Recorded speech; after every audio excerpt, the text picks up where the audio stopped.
Mesdames et messieurs, bonsoir et bienvenue dans cette nouvelle vidéo. On se retrouve aujourd'hui au hangar, non pas pour une vidéo de construction, mais pour répondre à toutes vos questions les plus croustillantes. C'est vrai que ça fait à peu près 6 semaines qu'on a emménagé ici. Je reçois énormément de questions. Je vous ai demandé de me les poser sur Instagram et je trouvais que c'était le moyen de terminer les vacances assez à la cool. Ouais, je gâche tout. Je vous rappelle que les vacances sont terminées. Il y a quand même beaucoup de youtubeurs qui sont partis en vacances qui n'ont pas fait de vidéo. Moi, j'ai réussi à continuer à faire une vidéo par semaine pendant toutes les vacances. C'était dur à tenir le rythme. Alors là, aujourd'hui, vidéo plutôt plus posée. Alors je vous préviens, je vais répondre à des questions. Il n'y a absolument aucun début, aucune fin. Tout est mélangé. J'ai juste pris les plus pertinentes. Est-ce que tu vas créer un contest ou rencontre abonnés dans le hangar? Alors contest pour le moment je ne sais pas, mais en tout cas inviter des abonnés, ça me paraît tout à fait logique parce que c'est un petit peu grâce à vous qu'on a ça aujourd'hui.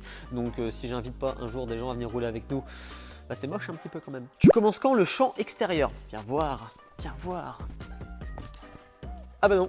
Non, il fait nuit. Alors pas tout de suite, mais vous doutez bien que si on a quasiment 1 hectare de terrain, c'est pas pour rien, on a des idées. Il me semblait vous en avoir parlé dans la première vidéo. Terrain de vélo, terrain de moto, stop car, j'en dis pas plus pour l'instant pour le champ. Il fait combien de mètres carrés? Alors si je ne dis pas de bêtises, on a exactement 480 mètres carrés. Dans ces 480 mètres carrés sont compris cette grande salle qui en fait exactement 300. Et on a 50 mètres carrés de partie cuisine et les bureaux qui sont là. Oh, viens voir la nouveauté, viens voir la nouveauté. Alors je vais peut-être pas tout montrer, mais en gros voilà, je suis super content. Vous pouvez voir qu'il y a des caméras à peu près partout, à l'intérieur du bâtiment, à l'extérieur. Moindre personne qui veut s'en approcher, vous êtes filmé. Donc on a vu sur le parking, nos voitures sont surveillées, c'est vraiment trop bien, c'est vraiment trop bien. Vous êtes nombreux à me demander, est-ce que le wall transparent est glissant? Alors c'est vrai qu'à première vue, ça peut faire vraiment peur. C'est le premier truc que tous mes potes m'ont dit, tout le monde avait peur de glisser dessus.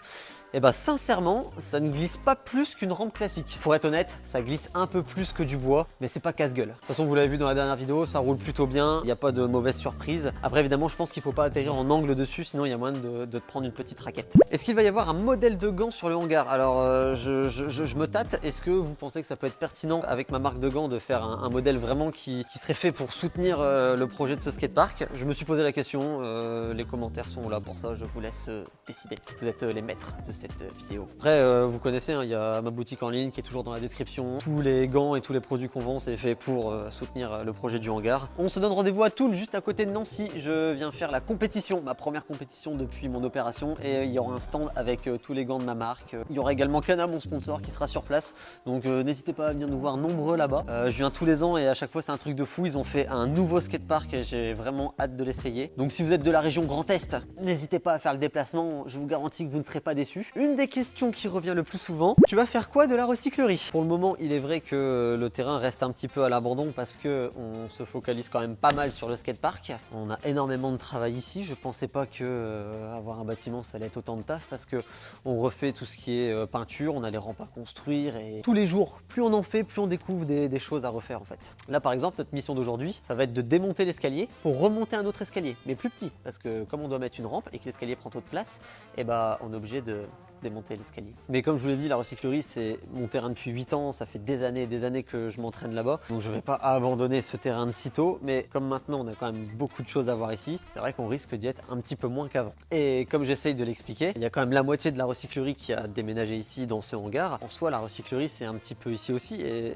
c'est là que je me pose une question, comment appeler ce bâtiment? Est-ce qu'on n'appellerait pas ça la recyclerie park? Et j'espère que vous saurez m'aider dans les commentaires, parce que là il y a une grosse décision à prendre quand même. Ça fait 6 semaines qu'on est ici, on n'a pas le nom du bâtiment. Yo Philippe, est-ce que les rampes sont assez résistantes pour les trottes? Pour ceux qui connaissent pas, c'est vrai que la trottinette et le BMX ne font pas du tout souffrir les rampes de la même manière. On va dire que le BMX, c'est beaucoup plus doux pour les rampes. Oui, je pense que ce sera assez résistant pour les trottinettes, tout simplement parce que à peu près partout, on va mettre 2 couches de plaquage. Et les roues de trottinette sont vraiment très fines et c'est important d'avoir une belle épaisseur pour pas passer au travers. C'est quelque chose que je faisais jamais avant. En gros, tu as une couche ici et je sais pas si ça se voit, mais il y a 2 couches. Quelle était ta réaction quand tu as su que tu allais avoir le hangar? Je t'avoue que c'était, je crois, un des plus grands soulagements de ma vie. Mais il y a eu une petite part de déception aussi parce que j'aurais voulu que ça arrive avant qu'on ait des gros problèmes au terrain, avant que ça brûle, avant que tout peut pas se faire dans l'immédiat. Ça prend énormément de temps de faire des choses comme ça. J'avoue qu'il y a des rampes qui ont brûlé que j'aurais aimé récupérer, mais il y en a qu'on a récupéré, je crois qu'on voit d'en dessous.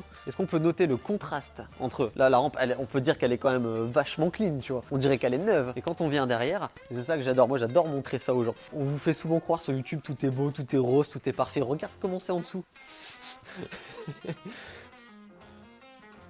Si c'est autant rouillé, c'est parce que quand ça a brûlé, ça a fait sauter toute la peinture, les rampes sont restées un petit moment dehors et forcément la rouille s'en est mêlée. Tu penses faire une partie moto dans le hangar? Alors j'ai une idée, vous savez, il y a une deuxième partie là-bas. Je crois qu'on va rien voir, il n'y a pas de lumière. Alors oui, pour l'instant cette partie-là, on ne sait pas trop quoi en faire. Une chose est sûre, c'est qu'on va rouler là.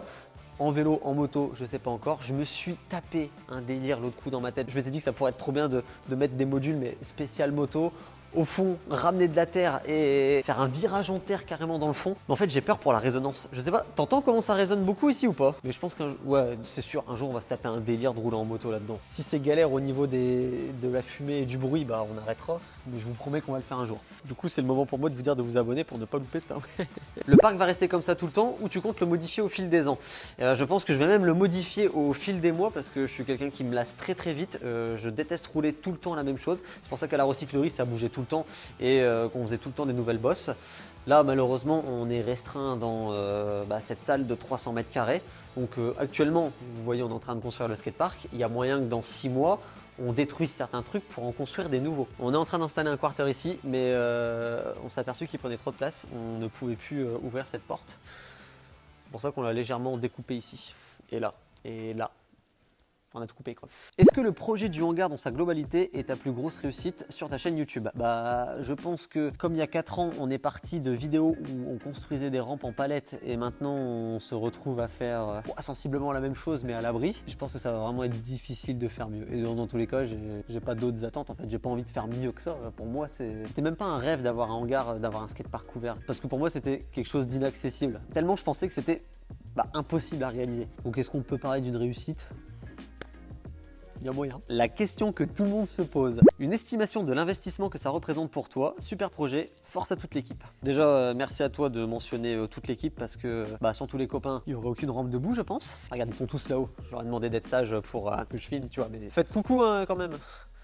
Juste petit truc à part avant de répondre à la question, on a formé avec les copains ce qu'on appelle l'équipe de nuit. On s'est aperçu qu'on était beaucoup plus efficace et beaucoup plus motivé quand on bossait la nuit. Je crois que 90% des travaux ont été réalisés de nuit. Est-ce que ça pourrait vous intéresser, une vidéo où je vous montre une nuit type avec tous ceux qui participent à ce projet? Nous allons être totalement transparents. Quand j'ai vu ce bâtiment, il était affiché à 150 000 €, non négociable. J'ai pas pu négocier un seul centime. À ça, on ajoute les frais de notaire qui sont d'à peu près, on va dire 10 000 pour arrondir. Après, il y a tous les aménagements à l'intérieur du bâtiment qui en soi ne m'ont pas coûté grand chose parce que on a récupéré les rampes de la recyclerie, on a eu toute l'installation des caméras, ça nous a coûté entre 5 et 6 000 € je crois. Au moins on est protégé, hein. Là, au moins on est protégé. Ça a été très dur à vendre ce projet à la banque parce que vous doutez bien que j'ai pas pu l'acheter cash, j'ai dû faire un crédit sur une dizaine d'années. En gros j'ai mis 60K de ma poche, je suis arrivé à la banque avec ça, je leur ai dit il me faudrait les 100 restants s'il vous plaît et je vais vous rembourser en faisant des vidéos sur YouTube.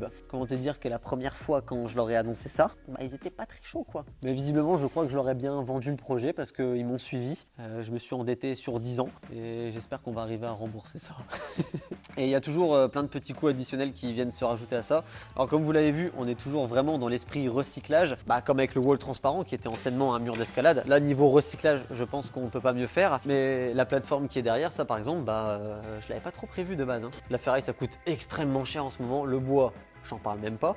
Vous avez été pas mal à me demander d'ailleurs pourquoi j'étais passé sur la ferraille et pas sur du bois. Tout simplement parce que d'après nos calculs de savants, pour une aussi grande plateforme, c'était déjà plus rapide à la faire en métal et moins cher qu'en bois. Tu as acheté en nom propre ou au nom de la société? Alors moi je suis pas vraiment en société, je suis ce qu'on appelle en entreprise individuelle, en EI. C'est pas une auto-entreprise, c'est juste au-dessus et j'ai donc acheté le bâtiment en nom propre. Les toilettes fonctionnent?